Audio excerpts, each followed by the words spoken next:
not merely passive victims of patriarchy or colonial oppression. Instead, they consistently fought alongside men in major historical struggles while also fighting for justice in their unique experiences as women. So ibig sabihin, ang mga kababaihan noon ay hindi lamang nakipag parang sumuko agad sa mga nag-colonize sa Pilipinas. So, instead, they fight together with men. So, ang men direct, hindi na siya totally na men, like feminine side. So, we can term them mga bakla ang mga position natin. Women during early Spanish colonization. We have here the Babaylan as leaders of resistance. So, ang mga Babaylan is yung mga babae. So, they are the parang leader gets kaya na gusto nila mag-isip sa mga colonizers. When Spain its way of life, natives resisted through rigorous methods, including returning to traditional ways. So, ibig sabihin daw, during this early Spanish colonization is ang mga natives mismo or yung mga, I guess, most of is mga indigenous peoples are resisting na makipag-colonize sa mga state and pinataka-emphasize ang traditional way of living nila kaysa sa masakit sila. So, Babaylan, often women or men with feminist qualities were highly respected spiritual leaders. So, ang mga Babaylan sa ito is like, just mga impact nila Aryan, it's about mga gabulongkod sa mga tao and that's how they live life before the colonizers. Their resistance Spanish rule by first is opposing Catholic rituals, second, encouraging people to abandon the feudal system, third is promising freedom through guidance of Diwata and Anita. So, why they keep opposing the Catholic rituals as sabi hambal ni Ma'am Ralio before na if mag-commit ka sa Catholic, it means nga we are agreeing nga sa pupunta sa mga Spaniards. And the second, encouraging people to abandon the feudal system. Ang feudal system is sa maning sistema nga in-establish sa Spanish na nag-control sa mga kababaihan na which nagkakatabo ang injustice, inequality, hindi kagustuhan sa mga natives na matabo para sa ila. And the last is promising freedom to guidance of the and the natives. There is nagapati ang mga natives before natives na may mga duwata and the natives na mag-guide sa ila nga mahuligan sila sa pag-resist sa mga Spaniards. The Tanglad Uprising during 1623. A major Babaylan-led revolt. So, Tanglad here is a person. So, parang named siya after him. And actually, boy na siya. But since hindi nakahuli na boy, but the feminine side. So, Tanglad through male was considered Babaylan because first, this is according to Zeus Salazar, meant to become Babaylan if you look like a woman. So, I guess understandable na siya define sa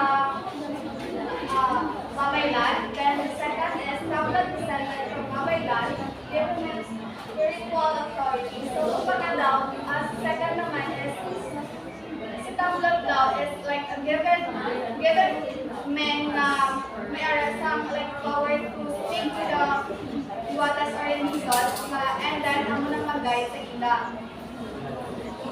Then Tanglad is part of large revolt by promising first is Apotas, third is freedom from Egypt's enforced labor, third is restriction of Catholic faith. So mga like infamous is Tanglad, which is also Tanglad who have the parang like no hambal sa iya sa mga Diwata or Inisos na mahatag sa ila if mag-sabay sila sa revolt nga matabo. So, inspired with these promises, 2,000 Bacolanos revolted. So, 2,000, I mean, nga mga tao ang nagated sila revolt. I guess it included men on the same side, and women. Women in later anti-colonial movements. So we have Gabriela Sila. She continued Diego Silang revolt after his assassination. So there is si Diego Sila is first revolution sa administration sa Spaniards, which pinapaglaban niya ang justice, equality, rights sa pagiging Filipino. So, women of Malolos, 1888. So, 20 young women petitioned Governor General Winder to open a school for ladies Spanish language. So, sa women of Malolos, nasagat sila mga women of Malolos because of their perseverance and spread despite initial disapproval. So, there are times sa women of Malolos, meron sa 20 girls na persevere na magtuon sa Spanish language para makipag-communicate and have a knowledge about Spaniards. And nag-succeed sila despite initial disapproval. And while they succeeded, we saw a number of women saying mothers should raise brave sons and that women should not be confined to religious objects such as the sergeants and popular. So, next we have here the women in the Katipunan and the revolution of 1896. So here on this part it's about the revolution of the KKK or the taas-taas ng kagalang-galang Katipunan ng mga bayan led by Andres Bonifacio. So, women rose in Katipunan, although willfully limited, Katipunan accepted women. A women's chapter was born. So, at that time, Katipunan is accepted, nag-accept sila sa mga girls and as well as nakita sila sa sarili na chapter for women. New women during the revolution, first we have Josefa Rizal. She is a sibling of Jose Rizal. She is the president of Women's Chapter. Second, we have Victoria de Jesus, wala community ng Katipunan. Third is Marina Dizon. She is like the secretary na sa Katipunan nila sa chapter nila. So, those are revolutionaries. First, we have here Sora Tatlang, Sora Aquino. I'm familiar with sa inyo, who is Tatlang Sora. She's really a part of the Katipunan. She is a widow who gave food and medicine to Katipunanos. However, she is not involved in helping the revolution. Other revolutionaries is Teresa Magbanwa. She won in battles without some sword, founded the founder of Women's Chapter, and also insolent fighter.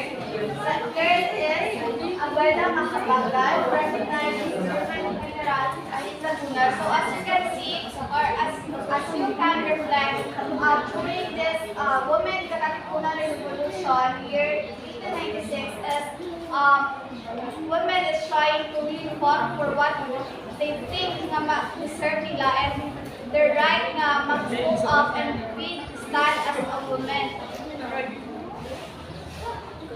So, women in the Philippine-American War. So, women also contributed to liberation. We have the newspapers, El Heraldo, and others.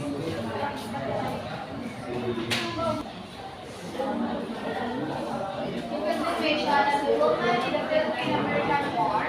We have here a patriotic poem named titled "Giving Nothing" was written by 6 persons First is Victoria Lactao, Dolisa Kahatol, Francisco Francis, Dolores Katanji, Tulipa Kamulaan, and Victoria Francis.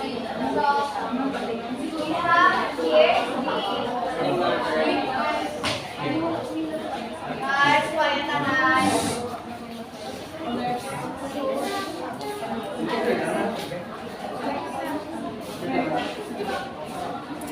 So we have here the script of the exam. So can everybody read? Everybody please read the point. Start here. Ay, pangit. Everyone. 1, 2, 3, read! Halina at dito'y wala na silang pagharian, kung hindi ang ating mga lubot bangkay. Masakop man tayo ng kanilang lakis, ay mamatay rin sa mga masakit. Malalagay mamatay sa pagkapilit, nang dapat igalang na ating matuwid. Dahil sa ating santong katiguan, ay ating nagbuhos ng mga tagumpay. Aawa na langit ay pag-aasa ang tulong sa ating mga pagkikita. So as you can see, in the script, very deep and magkaiba sila spelling the way na magsulat right now. So the theme or what typic na may reflect for here is we have 16 of the boys. First is call to arm for Filipinas. So ibig sabihin na it is about the spirit of being a Filipino trying to fought within the colonizers. Second is fight for the independence. And this is about having a freedom over colonizers. Third, resist the Americans. So it is like parang like a way of trying to say or perceive na we don't want to be colonized again by the Americans. Fourth is uphold justice and dignity. Fifth, show bravery and accept death for what is right. So, ibig sabihin, just like what Rizal did na mamamatay sa sariling bayan, that is also what women on that time trying to portray na kahit mamatay daw sila, they will accept it as long as they've done and what for what they think is right. Lastly, to live the success in divine grace, and how to improve it. So they really believe on those mga liwatas and talitos na nag-supervisor, nag-guide sa ila to win and to succeed in their revolution. So that's all my part, and I'm giving the floor to Miss Adilan for his reporting. So this is the continuation of our reporting. So, women face social restrictions, but still exceeded the rules prescribed to them and define societal expectations. So, bisan kinahatagan sila sa damo nga bawal paglimit.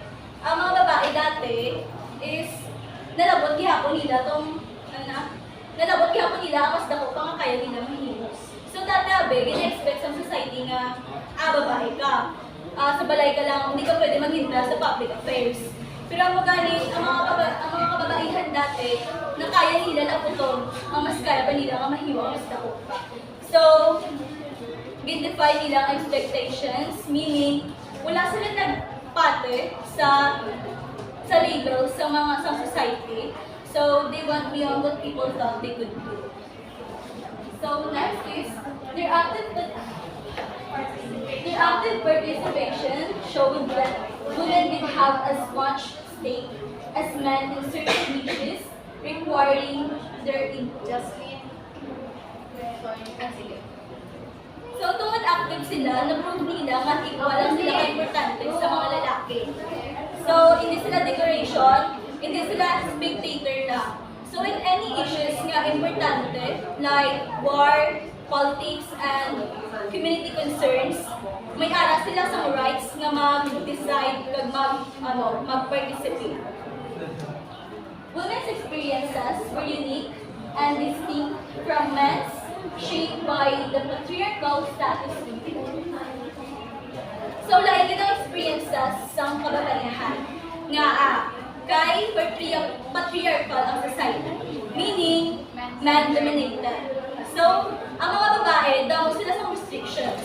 So, hindi sila pwede sa certain jobs, hindi sila pwede magsunod sa politics, wala na pamatian nila boys, kag ginhambalan lang sila nga maghigos lang. So, ang ilang nga everyday experience, mas constrained kumpara sa lalaki. That's why many people say nga mas distinct ang women's experience. Opportunities and areas for women to live or thrive were limited. So, ang goals nga ginhatag sa ila. So, kung gusto nila mag-lead, ginamala dahil sila nga hindi sila alam. Kung gusto nila mag-work sa professions nga male-dominated, ginabawalan kag ginahadlukan sila sa society.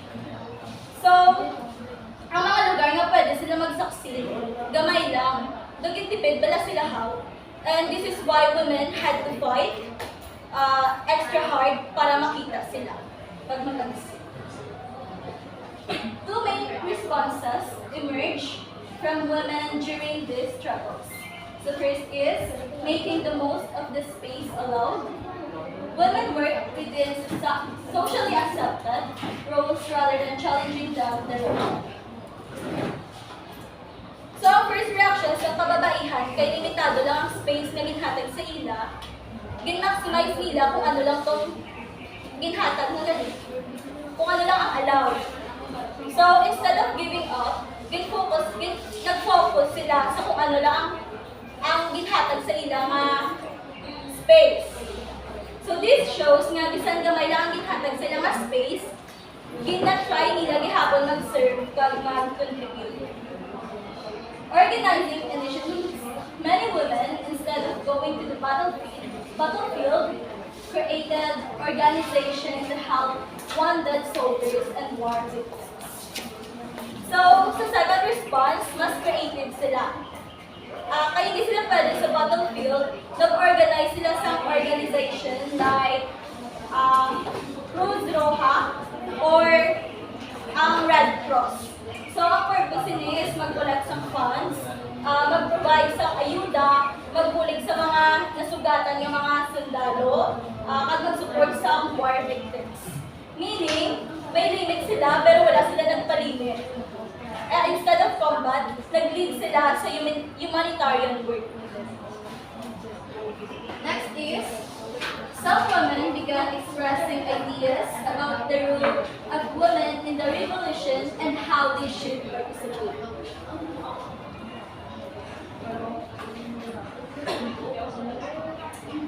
So, din nag-start ang kababaihan ng mamangko. Ano din pala ang role now sa revolution? So, gusto nila ihambal na hindi lang lalaki ang may lugar sa struggle, kundi sila may right kung paano sila mag-participate. Like, this shows nga naglakat ng awareness ng confidence sa mga kababaihan na mag-express ang ila role sa society. Rosa Sevilla Alvaro wrote an essay, Lockheed de P. Sermoher and La Sociedad, or in English, But a Woman Must Be in Society, claiming women are not silent or passive and are essential to human development. So, si Rosa Sevilla Alvaro, naghambal nga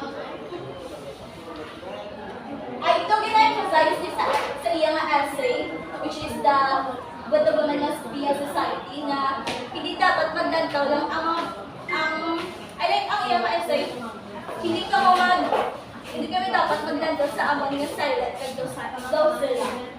So, importante ni kay gina-claim niya nga active, intelligent, kag vital ang kababaihan sa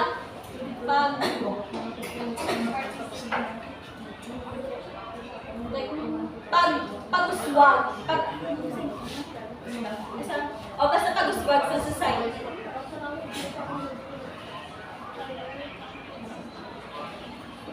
Gawin correct niya nga ang stereotype na babae is di ba ginahambalan lang gali sila sa quiet because she believed nga may dako silang role sa progress sa society. By the early 20th century, women started asserting their rules beyond traditional expectations. So sa nga time, ang mga babae nakalabot na sa typical roles na teachers, caregivers, or housewife. So nag-umpisa na sila mag-stand up na mas damo pa sila kaya himuon.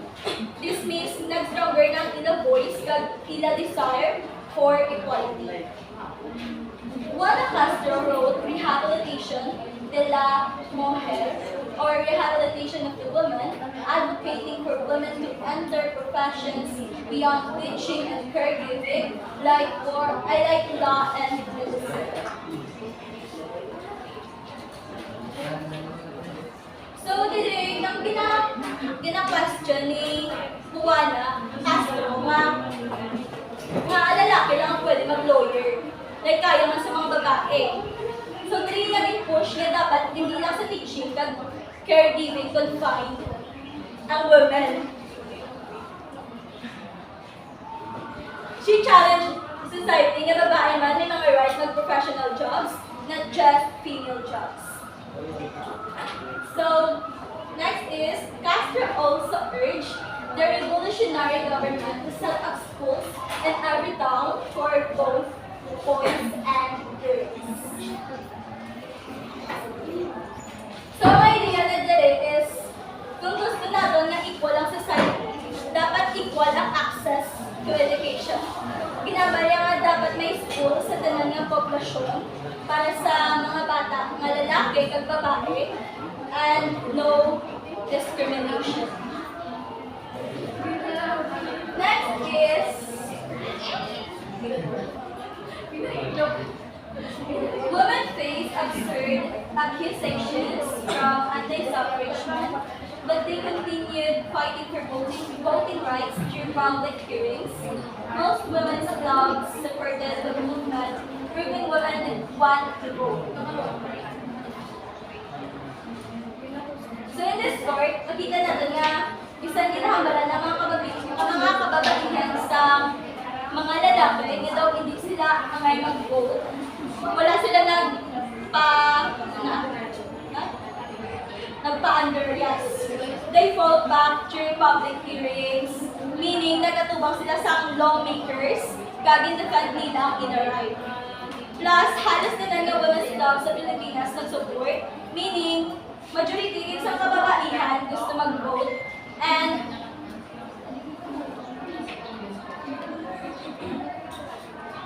hindi doon nga ginaping nila ang anti-suffrage men. Women's suffrage became law in 1933, but the 1934 Constitution required accountability and doing their victory. In 1937, women overwhelmingly voted yes, officially winning the right to vote. So makita natin na win-loss din ang journey sa women. So nag-approve ang suffrage in 1933, pero sa 1934 Constitution, nagkinahanglan naman sa plebiscite. Gawin balik sila sa starting point, pero in 1937, ang mga babae nagpakita sa overwhelmingly yes, saying yes ang ina-vote. So finally nakuha na nila ang right to vote. This proves nga na germane sila and hindi sila masasasaman. After suffrage, feminism in the Philippines grew more inclusive, moving from elite women to working class women and focusing on socio-economic equality. Groups like Maki-Baka linked women's oppression to capitalism and dictatorship, even blasting beauty pageants. So after nakuha ang voting rights, nag-expand pag-ilakilang movement. So dati, upper class women na ang involved, join naman. Meaning, mas inclusive na ang feminism. Nag-shift man ang focus from political equality to socio-economic equality. Socio-economic issues like poverty, inequality, and exploitation. So, groups like Mapibaka, nagkaroon na sila sa women's oppression, the capitalism, and entrepreneurship. And even protested beauty pageants kay para sa ila act of objectification. This shows nga mas radical kag mas system-wide na ang struggle. In the 1980s, women's groups like Pilipina and Kalayaan addressed issues like identity, reproductive rights, sexism, violence, prostitution, and workplace inequality. So pagabot sa 1980s, ang agenda sa women's movement gawas naglaban na siya mas nag-fighter. And they tackled deeper issues like identity, reproductive rights, sexism, violence, etc. Ang groups nga Pilipina at Kalayaan nag-focus hindi lang sa society level sexism, but pati man sa personal experience sa mga babae. Ang pointer is, dapat ang liberation sa babae is dapat holistic. From private to public life. By the 1990s, the movement expanded to include LGBT rights. Today, women and LGBT groups continue pushing for equality despite conservative resistance.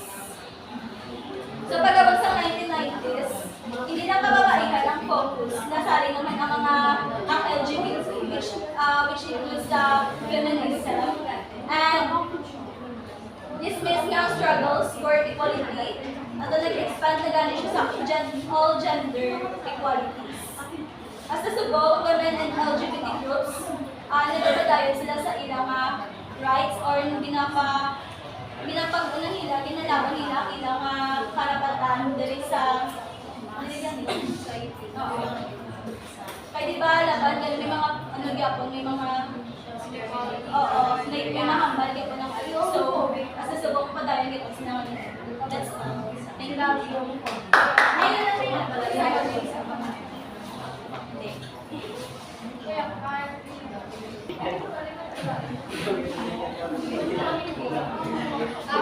To sum up the women's history, we have here 6 points that includes all the discussions that we've tackled before.